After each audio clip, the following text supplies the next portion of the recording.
దీపా జయకుమార్ జయలలిత చిన్న తమ్ముడి ముద్దుల కూతురు. వయస్సు 43 సంవత్సరాలు. చదువు diploma in communications. Indian express లో జర్నలిస్ట్ గా కొన్నేళ్ల పాటు ఉద్యోగం కూడా. రాజకీయాల్లోకి రావడానికి, ఒక రాష్ట్రం మొత్తానికి సేవ చేయడానికి ఈ క్వాలిఫికేషన్స్ సరిపోకపోవచ్చు. అందుకే పుట్టింది పోయస్ గార్డెన్ లో అని, పెద్దమ్మకు పెంపుడు కూతుర్నని చెప్పుకుంటూ సడన్ గా తమిళనాట పాలిటిక్స్ లోకి ఎంట్రీ ఇచ్చుకుంది దీపమ్మ. అమ్మ ప్లేస్ ను దురాక్రమించుకున్న చిన్నమ్మకు సరైన పోటీ ఈ దీపమ్మేనంటూ తమిళనాట ఇప్పటికే ఒక ప్రచారం కూడా మొదలైపోయింది. వ్యక్తి ఆరాధన తప్ప ఇంకో రాజకీయ జ్ఞానం అంటూ ఏదీ లేని ఇవాల్టి తమిళనాట రేపటి రోజున ఈ దీప కటౌట్ సైజులు పెరిగినా పెరగొచ్చు. కాకపోతే జయలలిత చనిపోయే వరకు భర్తతో కలిసి లండన్ లో బతికేసిన ఈ దీపకు ఇప్పుడే అకస్మాత్తుగా తమిళ ప్రజలు వాళ్ల సంక్షేమం గుర్తుకు రావడమే కొంచెం ఎబ్బెట్టుగా వెగటుగా ఉంది.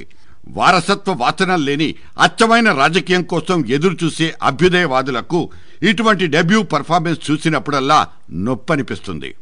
ఇవాళ తమిళనాట కోటి గొంతులు ఒక్కటిగా మారి చిన్నమ్మ ఎలివేషన్ ని ఎందుకు తిప్పికొడుతోందంటే ఈ వారసత్వ దుర్వాసనే అసలు కారణం.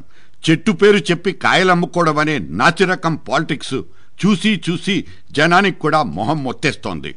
ఆమెలా చేతులుపడం, ఆమెలా మాట్లాడడం, ఆమెలా ఒళ్లంతా చీర చుట్టుకోవడం మాత్రమే ఆమె కుర్చీరెక్కడానికి అర్హతలనుకోవడం ఒకానొక తప్పుడు ఎత్తుగడ. నిన్న చిన్నమ్మైనా ఇవాళ దీపమ్మైనా అమ్మ స్థానానికి ఎగబాగడానికి పడుతున్న ప్రయాసలు ప్రజాస్వామ్యాన్ని అపహాస్యం చెయ్యడానికి మాత్రమే దోహదం చేస్తాయి.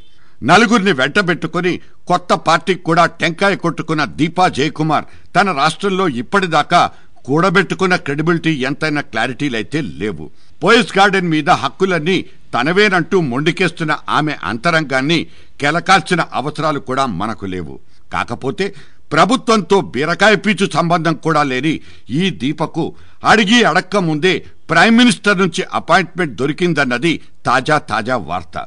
యూపీ ఎన్నికల్లో క్షణం తీరిక లేకుండా తిరిగేస్తున్న మోదీకి ఈ మినీ చిన్నమ్మతో ఇప్పటికిప్పుడు ఎమర్జెన్సీ మీటింగ్ ఎందుకొచ్చి పడింది?